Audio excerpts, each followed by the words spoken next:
আসসালামু আলাইকুম। আপনি যদি সুইসাইডাল চিন্তার মধ্যে থাকেন বা আপনার লাইফে অনেক ডিপ্রেশন থাকে, তাহলে এই ভিডিওটা আপনার জন্য। অনেক রাইতে ভিডিওটা আপলোড দিচ্ছি, কারণ এই টাইপের মানুষজন এখনো জাগে আছেন।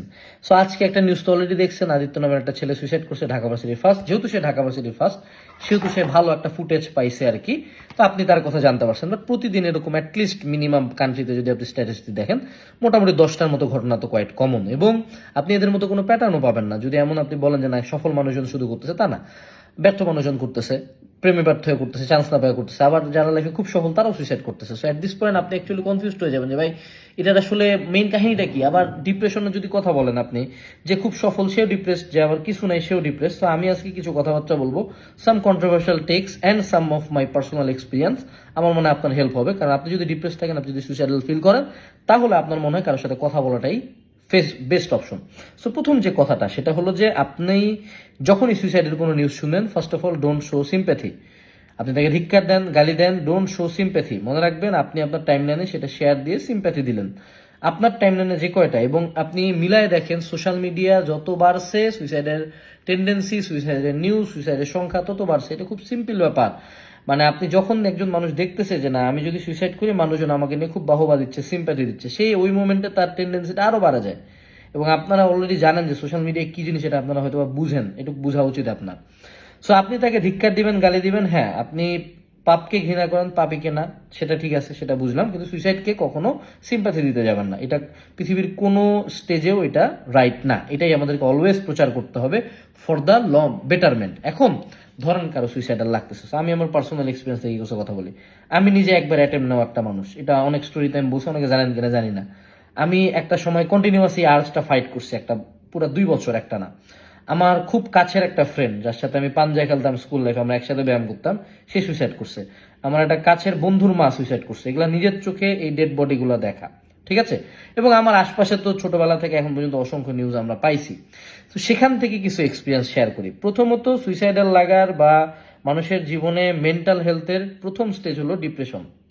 ডিপ্রেশন, এখন এটা নিয়ে আমি যতই সিগমা মেন্টালিটি দেখাই, যতই সিগমা কথাবার্তা বলি যে হ্যাঁ মোটিভেশনাল ভিডিও দেখেন, এই করেন, ওই করেন, এই করেন, এইটা, এই রিচুয়াল করেন, ওই রিচুয়াল করেন, হ্যান তেন, 90% অফ দ্য টাইম যে অ্যাকচুয়ালি ক্লিনিক্যাল ডিপ্রেশনে আছে, যেটাতে আমি ছিলাম, I have been a patient. Okay, আমি 2 বছর পেশেন্ট ছিলাম, আমার 4টা সাইকিয়াট্রিস্ট ছিল, আমি 14টা না 15টা সেশন নিয়েছি, আমি ওষুধও খাইতাম, ঠিক আছে, অ্যান্টি ডিপ্রেশন খাইছি, ওখান থেকে বের হওয়া মানুষ আমি।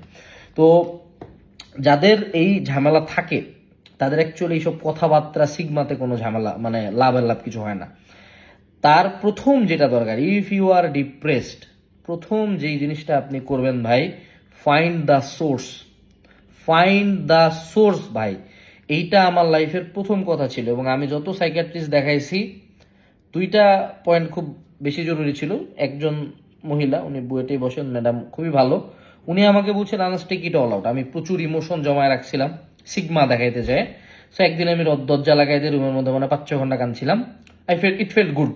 এটা অ্যাকচুয়ালি হালকা করছিল আমাকে। সো ইমোশন দেখাবেন, হ্যাঁ হ্যাঁ, পুরুষ মানুষ হিসেবে ছ্যাবলা ইমোশন না, অ্যাকচুয়াল ডিপ্রেশন। আমরা যখনই কথা বলি ডিপ্রেশন নিয়ে, মেইন ঝামেলাটা হয়েছে যে কেউ ভালো লাগতেছে না, এটাও ডিপ্রেশন, আর কেউ ক্লিনিক্যালি ডিপ্রেসড হয়ে রুম থেকে বেরোচ্ছে না, ওটাও depression. I am talking about severe level depression, ঠিক আছে। দ্বিতীয় যে পয়েন্টটা আমাকে বলছিল, ফাইন্ড দ্য সোর্স। তোমার তো আসলে মেইন ঝামেলা হচ্ছে মেটার কারণে, সত্য কথা মেটার কারণে ছিল। সো আপনি যখন সোর্সটা ফাইন্ড আউট করবেন, হইতে পারে it can be your family, it can be your career, it can be your chance না পাও, it can be a women, it can be a man, it can be a childhood trauma, it can be addiction, it can be anything. You find the source and fix the source ভাই। আপনি ডিপ্রেশনের জন্য anti depressant কয়দিন খাবেন, যেই moment of করবেন তারপর আপনি কয়দিন সাইকিয়াট্রিস্ট দেখাবেন? আপনি এফোর্ডই করতে পারবেন না। আপনি যদি মধ্যবিত্ত হন, unless you are super rich, আপনি এত এফোর্ড করতে পারবেন না। So you have to find the source, যে কি থেকে আপনার ডিপ্রেশন হচ্ছে। এটার জন্য বেস্ট অপশন হইলো কানের মধ্যে হেডফোন লাগায় একটা খাতা কলম নিয়ে লেখেন, মনের মধ্যে যা আসে, পেজের পর পেজ লিখে যান, লিখে যান, লিখে যান, ভিতরে যা আছে এখানে বের করেন। দেন ইউ রিড, দেন আপনি দেখেন কি জিনিসটা বারবার আসতেছে, কি জিনিসটা বারবার কমন, ওইটাই হলো আপনার সোর্স। আপনি যতদিন সোর্স ফিক্স না করবেন, আপনি যত সাইকিয়াট্রিস্ট দেখান, যত যা দেখান, it won't work. No amount of anti depression can heal you. ডিপ্রেশনের একটু সিভিয়ার স্টেজে, যেটা মানে সুইসাইডের মোটামুটি আগেকার স্টেজ, যে স্টেজে মানুষ করে, সেটা হলো যে মানুষজন নিজেকে আলাদা করে দেয়। এইটা হইলো ভাইয়া পাপ। আপনি যদি ডিপ্রেসড হন, প্রথম কথা হলো ভাই আপনার একা হওয়া যাবে না, এটা হারাম। ওই পয়েন্টে আপনি যেই মোমেন্টে একা হবেন, শয়তান তো আছেই, এবং একা থাকলে ব্রেন নিজের মাথায় অনেক কিছু ঘুরায়। So if you are depressed, দুইটা পয়েন্ট সবচেয়ে হেল্প করে। ট্রাই টু বি বিজি, এক, যা ইচ্ছা তাই করেন। 2 number, try to be around people. আমরা সামাজিক জীব, যত আশপাশে মানুষ থাকবে তত বেশি বেটার। এরপর আরেকটা হয়েছে ডি অ্যাসোসিয়েশন। এটা মেলা কঠিন কথা। কঠিন কথা হলো যে মানুষ কিছুই ফিল করে না। ডিপ্রেশনে তো ডিপ্রেস ফিল করতেছি, খারাপ লাগতেছে। অ্যাট সাম পয়েন্ট, এক্সট্রিম কেসে আমি কিছুই ফিল করবো না, না গুড না ব্যাড, আছি, ঠিক আছে। এটা তোমরা নন চ্যালেঞ্জ কিছু না। নন চ্যালেঞ্জ বা সিগমা মেন্টালিটি হলো যে হ্যাঁ, ওই সিচুয়েশনটা আমাকে ইম্প্যাক্ট করতেছে না, বাট কিছুই ফিল না করা ইজ আরো ডেঞ্জারাস। সো এরকম যদি আপনার মনে 1 সেকেন্ডের জন্য সুইসাইডাল কোনো থট একদিনের জন্য আসে, ধরেন একবার আসছে, you seek help immediately. Majority মানুষজন যে ভুলটা করে, যখন তার মধ্যে এই থটটা আসে সে ভাবে আরে নেই, ঝাড়াতে উঠে। কিন্তু এটা একটা সাইকোলজিক্যাল কন্ডিশন, শয়তান তো আছে কন্টিনিউয়াসলি, আপনাকে ডাকবে। So you seek help immediately. এখন ইমিডিয়েটলি আপনি সাইকিয়াট্রিস্ট অ্যাফোর্ড নাও করতে পারেন। You seek help to your friend, you seek help to your parents, you seek help to your partner, you seek help in social media. মনে রাখবেন, আপনি বলদামি করেন যা করেন, আপনার জীবনের চেয়ে তো এটা কম ক্ষতি করবে, তাই না? আপনি ধরেন ডিপ্রেশন বাপ মায়ের সামনে দেখালেন, পার্টনারের সামনে দেখালেন, এটাতে সুইসাইডাল লাগতেছে এই কথাটা কইলেন, এটা নিয়ে হয়তো মানুষ মজা নিতে পারে, অ্যাটলিস্ট আপনি তো বাঁচে থাকবেন, তাই না? Then if you have money, seek help from a professional. এটা খুব জরুরি। আমাদের দেশে সাইকিয়াট্রিস্ট দেখানোটা কাইন্ড অফ এখনো মানে ওরকম প্রচলিত না, but if you have money তাহলে অবশ্যই একটা সাইকিয়াট্রিস্ট দেখাবেন 100%, and tell him or her everything. অর্থাৎ প্রথম যে কাজটা করবেন, সিক হেল্প। আপনি যদি হেল্প সিক না করেন, আপনি যদি ফেসবুকে সিম্বলিক পোস্ট দেন, যেমন আপনি ওই আদিত্য ছেলেটার আইডিতে যান, আইডি এখন আছে কিনা জানি না, ও লাস্ট পোস্টে ও হলো এই যে সিক হেল্প নিয়ে একটা পোস্ট দিয়ে রাখছে। এখন ও সিম্বলিক একটা পোস্ট দিছে, এটা বুঝে নাই। এখন মানুষ তো নিজের লাইফে ব্যস্ত, So আপনি চিৎকার করে হেল্প চান, বুঝছেন বিষয়টা এরকম। যখনই সুইসাইডাল থট আসবে, চিন্তা করুন আপনি পানিতে পড়ে গেছেন। পানিতে পড়ে গেলে কিন্তু চুপ করে থাকবেন? চুপ তো করে থাকবেন না। So আপনি তখন বাঁচার চেষ্টা করবেন সর্বোচ্চ। So এই সময় বাঁচার চেষ্টা করতে হবে। আরেকটা যেটা পয়েন্ট আমাকে ডিপ্রেশন থেকে বের হইতে অনেক বেশি হেল্প করছে, সেটা হলো ফাইন্ডিং এ নিউ পারপাস। মানুষজন সুইসাইডাল থটে চলে যায়, যেমন আমি এনডিসির পরে একবার অ্যাটেম্প নিয়েছিলাম, আই ওয়ন্ট লাই, যদিও ঘুমের ওষুধ খাইছিলাম। এটা কখনো করবেন না কেউ, এটা পৃথিবীর কোনো প্রবলেমের সলিউশন এটা না। বাট আমি ওই জায়গা থেকে বের হয়েছিলাম, আল্লাহর মতো আমার কিছু হয় না ওই সময়। ওই জায়গা থেকে বের হয়েছিলাম, রিজন একটাই ছিল, আমি একটা নতুন গোল নিয়েছিলাম যে এবার সামনে যে অ্যাডমিশন হবে, এনডিসিতে তো পাইলাম না, এবার যে অ্যাডমিশনটা হবে সেই অ্যাডমিশনে আমার রেজাল্ট হবে গোটা বাংলাদেশের মতো দেখার মতো। তো আলহামদুলিল্লাহ সেই নতুন গোলে দৌড়ায় দৌড়ে আল্লাহ আমাকে কিন্তু ওই গোলটা দিছে। সো আপনি যখন এই সুইসাইডাল টেন্ডেন্সিতে ভুগেন বা ডিপ্রেশনের একটা এক্সট্রিম কেসে চলে যান, মেজরিটি অফ দ্য টাইম আপনি দেখবেন আপনার সামনে কোনো গোল নাই, মানে আপনি সামনে কি চাচ্ছেন এটা জানেন না। So you find a new goal. It can be fitness, it can be নতুন partner, it can be success, it can be education, it can be business, anything goes. Find a new goal এবং এই নতুন গোলটা নিয়ে আগানো শুরু করেন। So 3টা পয়েন্ট বলছি, ব্যস্ত থাকবেন, মানুষের আশপাশে থাকবেন, নতুন একটা গোল খুঁজবেন। আর আরেকটা যেটা পয়েন্ট, যেটা আমার একটা লাস্ট আপনার প্রতি সাজেশন, দেখেন ভাই, আপনার কেউ কেয়ার করতেছে না আপনার প্রতি। আমি একটা ভিডিও দিচ্ছি, আমারও মূল টার্গেট হলো ভিউ কামানো প্লাস আপনার হেল্প করা। বাট একটা জিনিস বুঝেন যে রিয়ালিটি ইজ আপনার কেউ কেয়ার করতেছে না। এবং ডিপ্রেশনের একটা বড় রিজন হয়ে যায় যে আমরা মানুষকে দেখি ও অনেক ভালো করতেছে, ও লাইফে এইটা পাইলো, আমি কিছু পাইলাম না, আমি কিছু পাইলাম না।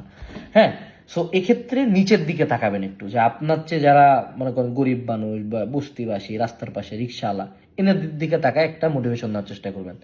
দ্বিতীয় যে কাজটা করবেন, মনে রাখবেন, সারভাইভিং ইজ অলসো গুড। মানে আপনার যে লাইফে অলওয়েজ অনেক সাকসেস লাগবে, আমরা তো সাকসেস বেঁচে খাই, বুঝেন নাই? সো কন্টিনিউয়াসলি মানুষজন এই হার্ড ওয়ার্ক করে, পরিশ্রম করে, সাকসেস আনে, উঠে অ্যাকশন নে, এইসব কথা পরে, আগে তো বাঁচতে হবে। বাঁচলে ভাই ভাবেন না, বাঁচলে আপনি 10 বছর পরে শুরু করতে পারেন। কেএফসির মালিক 60-এ শুরু করছে, আপনি আরো পরে শুরু করতে পারেন, সমস্যা নেই তো।